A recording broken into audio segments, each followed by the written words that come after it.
Hi there, and welcome to the Homestead Education Podcast. Do you have a homestead, a farm, or maybe just believe we have a right to the freedom of wholesome food? This is a show for families who believe everyone deserves an agricultural education to understand their food, land, and responsibility at a scale that fits real life. I'm your host, Kody Hanner. I'm a homesteader, a homeschool mom of 6, and an agricultural educator who spent years teaching families how to build real skills outside of broken systems. I was raised by an old school rancher and blessed by the grace of God to have been shaped by small town life, where food, work, and responsibility weren't dreams, they were just how you lived. This season, we're digging into how accessible small-scale agricultural education can build capable people, strengthen local food systems, and create meaningful change far beyond the homestead. Join me each week as we talk about food systems, education, and the real-world skills every generation needs, taught in ways that actually make sense. Hi, everyone, and welcome back to the Homestead Education Podcast. Today I have David Knudson from Montana Maple Works with me, and I am so excited to talk about all things maple syrup. So, hi, David. How are you today? I'm doing great. Thanks for asking. So, tell us a little bit about you and what you do. So I live in Missoula, Montana, and Missoula is known as the Garden City, and city planters started planting Norway maples back when the city was originally founded. And so our tree canopy in Missoula is predominantly maples, Norway maple to be specific, which is native to Eastern Europe. There are other maples planted around. The Norways are kind of invasive, and so they've gotten into all the waterways and irrigation ditches. So it was about 12 years ago now that I was raking the leaves in front of my house, and it was like a spring day, late winter, early spring day, and I was just pondering my thoughts and thinking, oh, okay, I know these are maple trees. What kind of maple trees are these? Can we make how do you make maple syrup? Can we make maple syrup here? So after a little research, I discovered what kind of trees they were. I have one Norway and two silvers planted in front of my house, and silver maples are commonly tapped for syrup. Norway's not so much, especially in their native environment, which I kind of find kind of surprising. Right? So I ordered some equipment, a simple tapping kit, 10 spiles with some drop lines attached. Did a bit more research and realized that at that time there was a few more days of weather conducive to a sap flow, and you're looking for days that are like above freezing, ideally in the 40s with sunshine, and then falling back below freezing, ideally around 25 or so, so that you get enough cold to draw the sap up into the canopy that can then flow the next day. So I kind of put it together. Okay, I could tap in, but I'm probably not going to get a lot of sap for that many days. So I held off till the next year. I got a few more trees. And so the first year I tapped about 5 trees. And very shortly after I tapped in, it was about a week to 10 days, I came out to collect my sap in the afternoon one day, and I saw all my equipment was gone. All the taps have been taken out of the tree. Oh, no. So I kind of like thought about it for a second. I was like, this doesn't seem like vandalism. And then I realized, okay, these are most likely city trees. So I kind of put it together that, it was probably the cities, making a statement, which they were. And so I followed up and I called the forestry department, not implicating myself, and asking what they would do in this case. And they said, well, we would come in, take the equipment off, and try to inform the homeowner that this isn't allowed, and proceed from there. So I was waiting for my second child at that time, so I was definitely home, and I never got the in-person contact. And in Missoula, homeowners are responsible for the trees that are in front of their house, even if they're not on the property per se. And so my brain was kind of like, okay, so I'm paying to water these trees. I'm paying to keep the clearance over the street and sidewalk. I should be able to tap these trees. I didn't know a tremendous amount other than the research that I had done, but I kind of figured that if people have been making maple syrup for as long as they have, that it doesn't kill the trees. I mean, like, So does sustainable maple syrup tapping damage trees? no, in fact, there's a study that was done in Michigan that kind of showed that there's possibly the opposite effect. Uh, Oh, so I kind of was a bit frustrated, and I didn't even want to go up the channels and go to city council. So I made a meeting with my mayor and just went directly to the top of the food chain. And he couldn't have cared less. He didn't think it was that cool. And he's lived his whole life in Missoula. I had never seen anybody else trying to do what I was doing. Now I've come to find out that there have been people in the past who have put it together and tapped maple trees. So I kind of was like, all right, this isn't going to deter me. I just have to find other, trees that aren't street trees. So hmm. next year I got together about a group of 30 trees, and there were some maples that were in front of my children's school. So I started teaching classes that next year, just kind of sharing the experience. And 30 trees then became 60 trees. And then in 2018, I kind of made a goal. I was like, I want to try to tap as many trees as I can. It's time consuming, but being self-employed and a property manager, I am able to make the time. So every day after I dropped my kids off at school, I walked around the neighborhood and I would connect with homeowners and get access to more trees. And so come late winter in 2019, I had 250 trees to tap. Wow. I was planning the year ahead. Okay, if I'm getting to this point of having this many trees, I need to have the proper evaporating capacity. So I put all the systems in place to be able to efficiently and effectively reduce the sap into syrup. And I had a great season. I made about 45 gallons that year. Wow. And I was like, wow, okay, this is awesome. And now I've inadvertently created a small business, which I really didn't have any intention of. It was just, I kind of set ambitious goals and then I tried to complete them. And then I realized I had this unique product. So then I went It's addictive. Like when you have one business, then you end up with another. And I mean, it's just, you just go down that slippery slope. yes, very, very true. So I contacted, the sanitarian and went through the proper avenues of getting licensing to be able to sell my syrup, and then that's when I created Montana Maple Works, and kind of one thing led to another.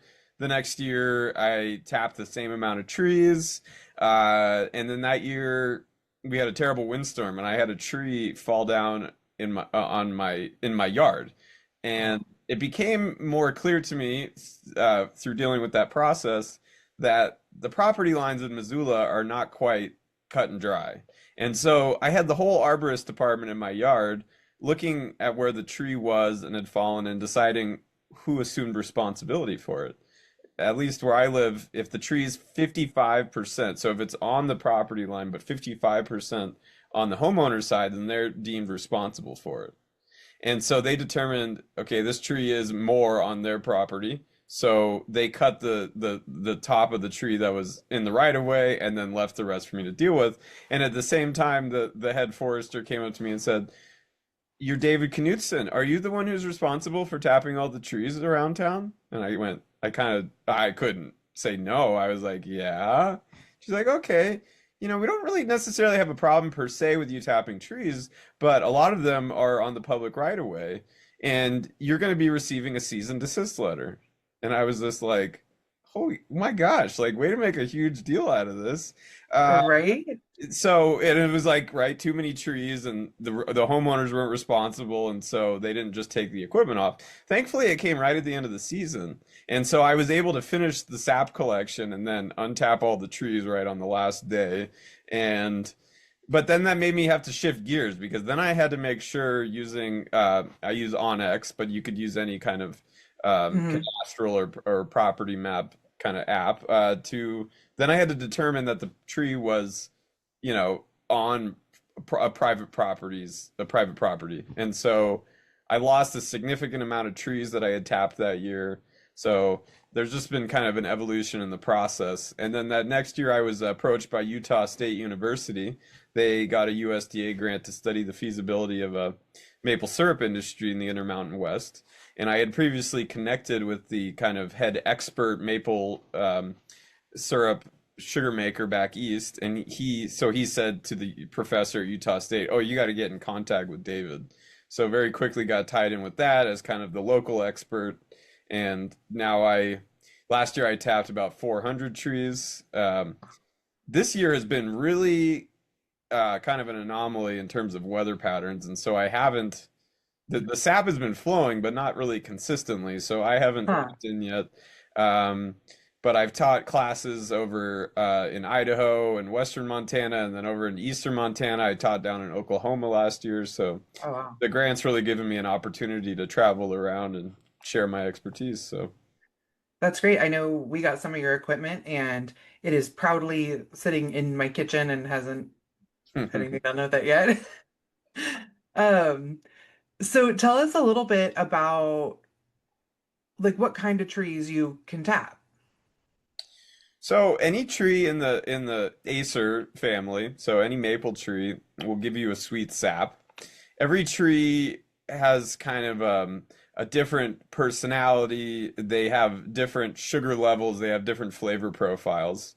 I actually was just talking with the food scientist who did a laboratory analysis of my syrup down at Utah State, and it was fascinating to see the breakdown of all the different compounds and how each of the syrups have just a different composition.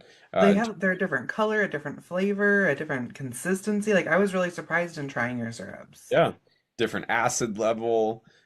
So the you can also tap black walnuts, which are Oh, commonly planted across the western United States.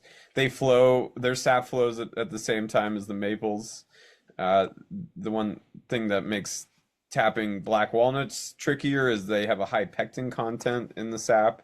So when you're boiling it down, it gets pretty thick, which can present issues in terms of finishing and filtering. But black walnut syrup is really good. I've done that before. Uh, Commonly tapped in Alaska and parts of Europe is the birch tree, which is also tapped all oh. across the United States.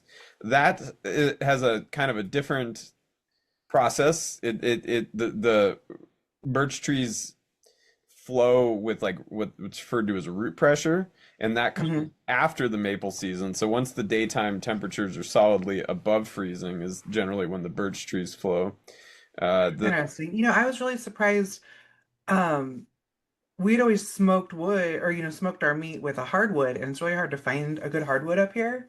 And somebody was like, "Oh, we always use birch." And like we had their barbecue and we were like, "This is amazing." So it's just surprising to also hear that it's a good one for tapping as well. Interesting. I've never heard somebody talking about the flavor of birchwood. That's interesting. Yeah. It has a lot of volatile oils in the bark, I know, and yeah. So, um, yeah, birch is a little different. It has more fructose in the sap, so you can't quite boil it. Well, you can boil it, but it doesn't make as good of a syrup. So you have to kind of treat it with more care and steam, basically simmer it. But it has nice raspberry flavors. Birch syrup is pretty phenomenal.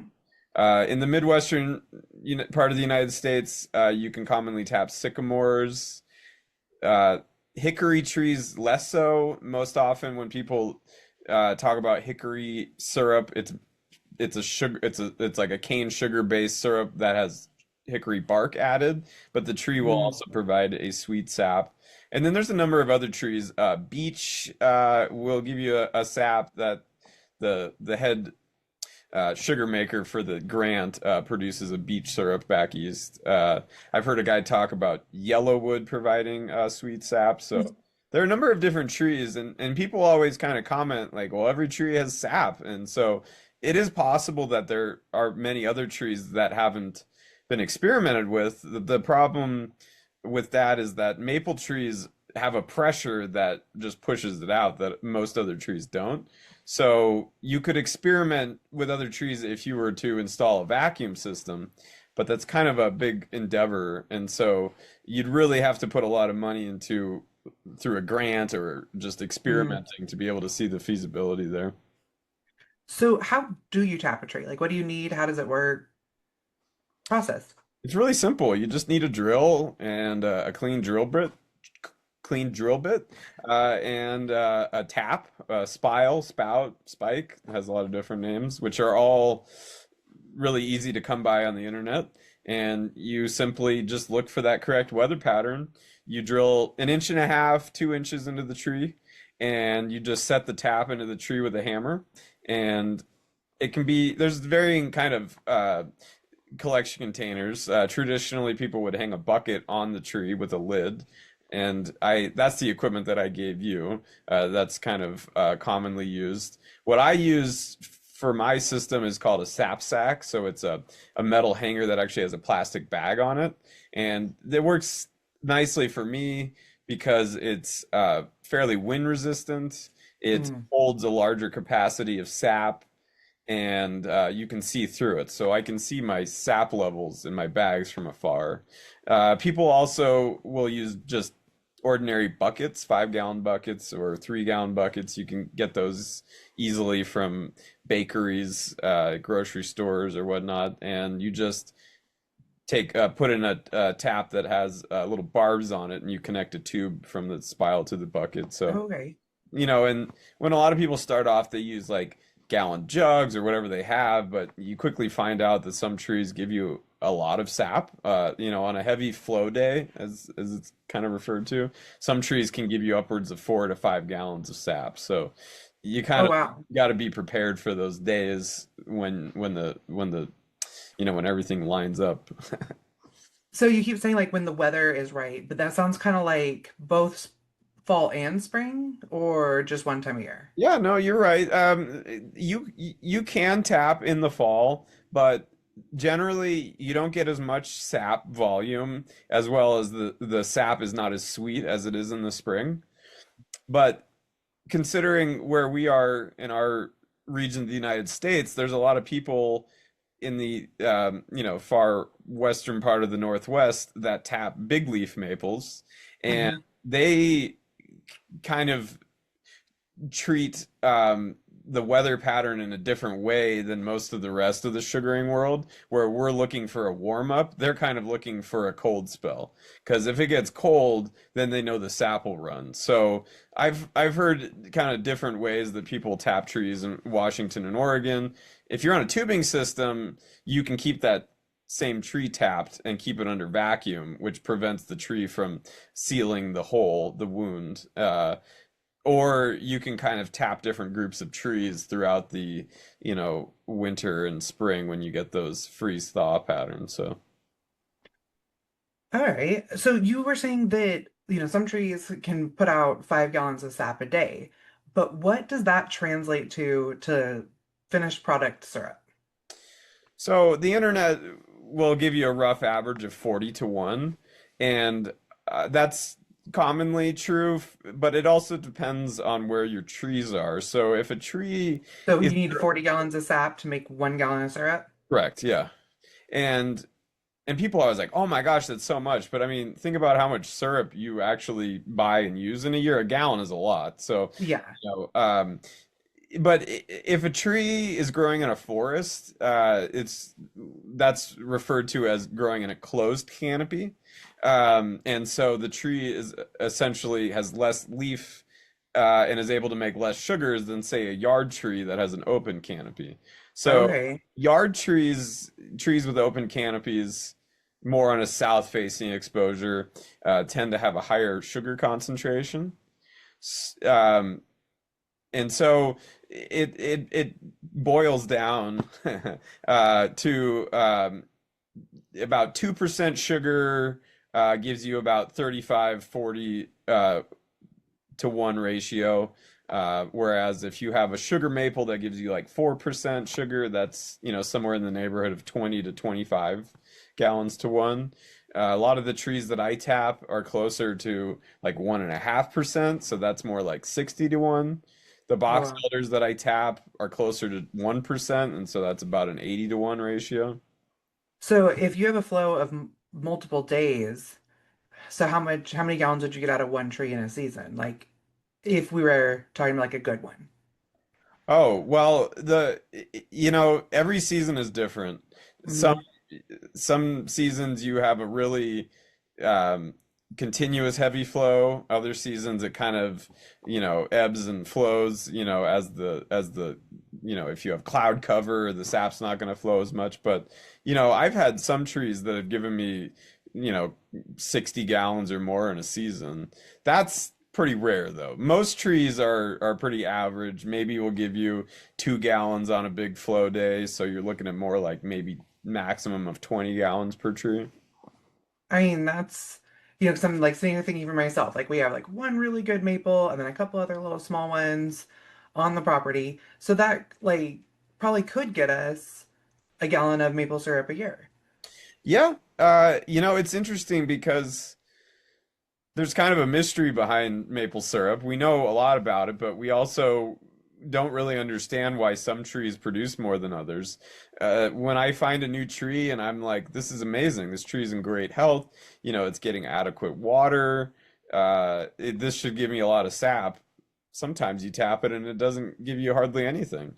And then other Hmm. times you tap a tree that's smaller, a little scragglier, and it's just pouring out sap.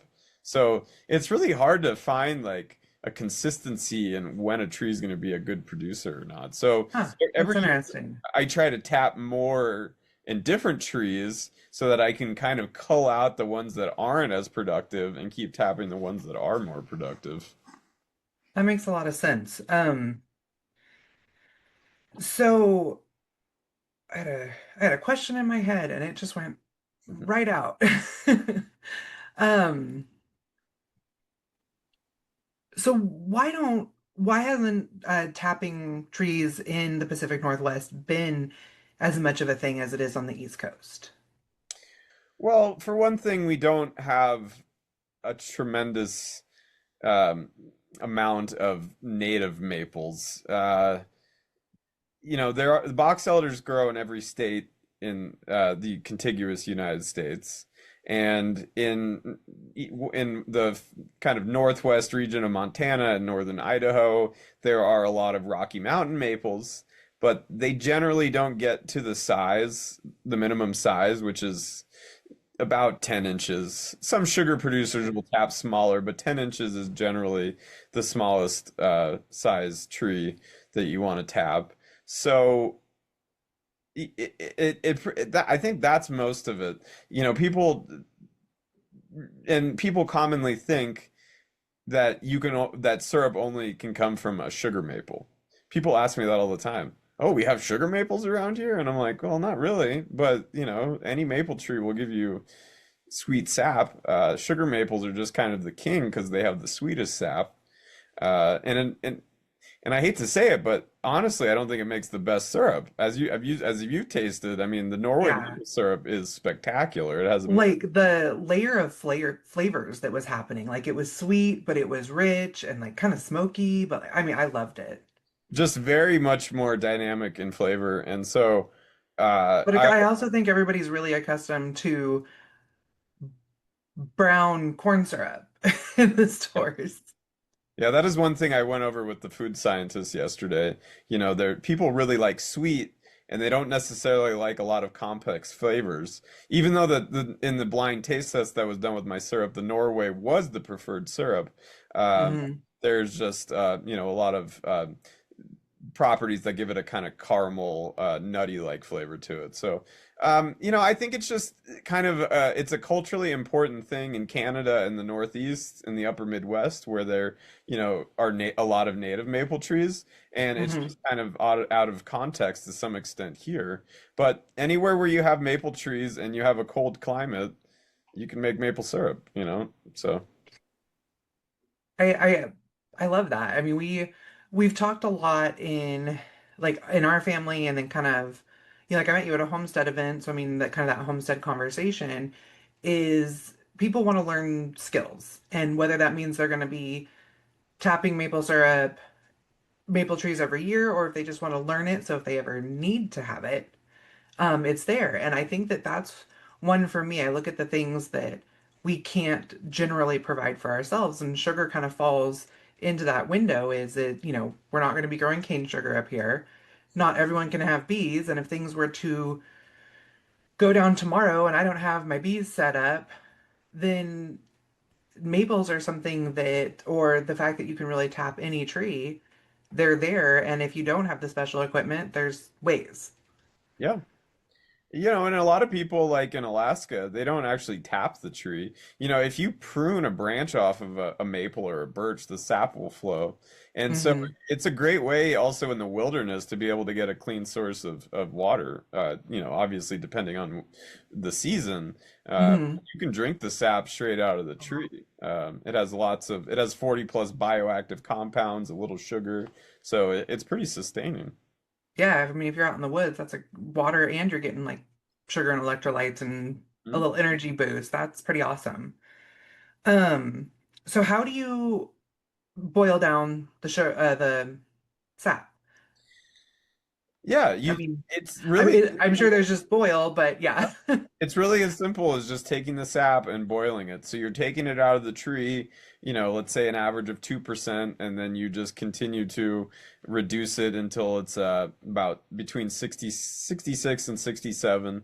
I shoot for the 66.9. You want to kind of just be a little bit under. If you're over that concentration, you will get crystals that form in your syrup, which is So, I better. mean, when you're saying 66, you're saying like percent of, or are you testing your like with a sugar tester? Yep. Yeah. A hydrometer, refractometer. Yeah. You can do it with just a thermometer too. You just have to make sure that you know exactly what your boiling temperature is in your area on that day because that can vary depending on the barometric pressure. So, yeah, you're taking it to 66, 67% sugar. And it takes And a you said it's long time. a hydrometer? A hydrometer is a common Okay. way. You have to test it when it's hot, so you got it's temperature sensitive. But that is the most common used utensil too. Used in wine too, for testing Correct. the Yeah. sugar in wine. You just Yeah. need a specific hydrometer for maple syrup because you're testing for a higher sugar level. Okay. Yeah, I mean it's time consuming. The whole process, you got to collect your sap, you got to, boil your sap and a lot of people just start off doing it in a stock pot, which will make syrup, but it's not a very efficient way to evaporate. So there are different ways, a simple food warming, hotel warming pan is a great way to boil. It's a good stainless steel container that gives you a lot of surface area to boil off.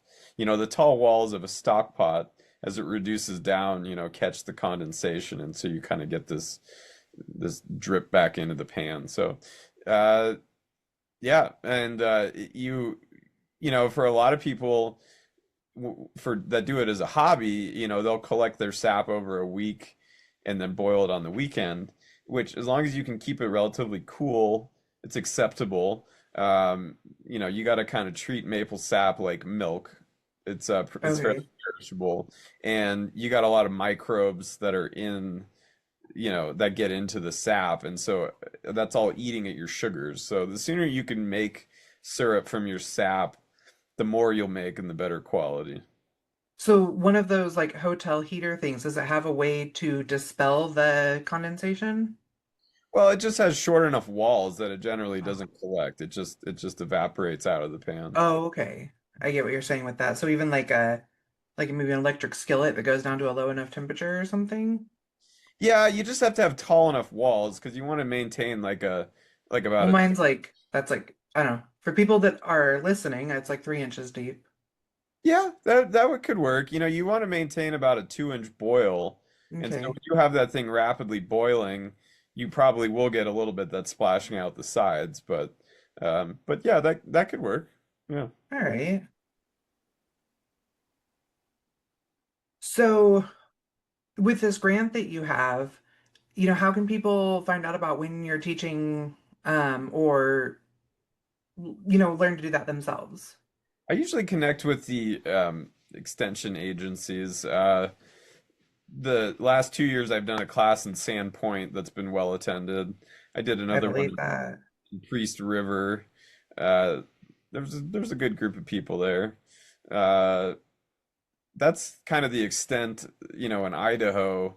I could maybe do one in Coeur d'Alene, but in Western Well, and I Montana, have people who listen to me all over, so yeah.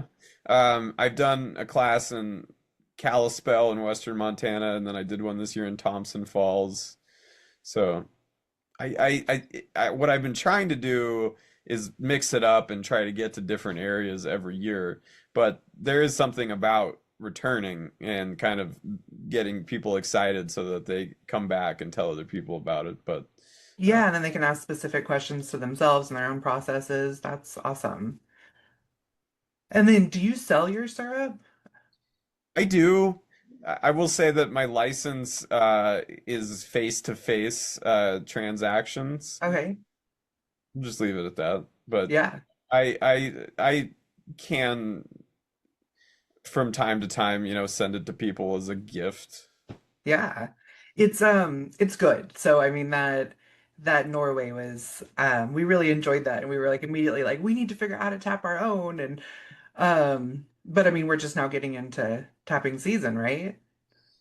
Yeah, I'm seeing a From the pretty, last time we saw you in I think May or June. yeah, I see a good weather pattern here, consistent 40s with sunshine still falling into the 20s. You know, then I check the weather like hourly just to see because the weather changes so much. But every day I'll be like, okay, we see another day. And so when I see about five, at least five of those days stacked up in a row, then that's a good time to go. I mean, it's this is a more of a normal time of year to tap historically. You have as opposed to like January, just because also well the Which most. for my listeners, it's like the middle of February right now, but I may not be airing this for a minute, so just to clarify that. So when you tap in January, it's fine, but you don't have as many available daylight hours. So the Hmm. amount of hours during the day that the sap flows is less than if you're tapping in late February or early March. All right. You got to take what you can get. Well, and then we had no winter, and then suddenly we have lots of winter, and yeah, I'm not sure what to do with the weather this year. We have had hardly any snow down in the valley here in Missoula. I've only had to push the snow off my sidewalk once, and that was like a dusting. It's kind of strange. We've had none. I mean, we our ground never froze here, so our poor animals have been in like mud soup all winter. I mean, we're calving in mud, and then all of a sudden, last week we got just hammered with snow. Like there's like a foot in my yard right now. That's nice. No, not really. Like I was ready. Like I was mentally prepared to just not have a winter and move on, and Sure. hopefully my ground would just dry out. Yeah, I mean, with animals, that is difficult, and now you're gonna have even more soup, but it's good for the water table. Yeah, well, we're not gonna have any snowpack this year.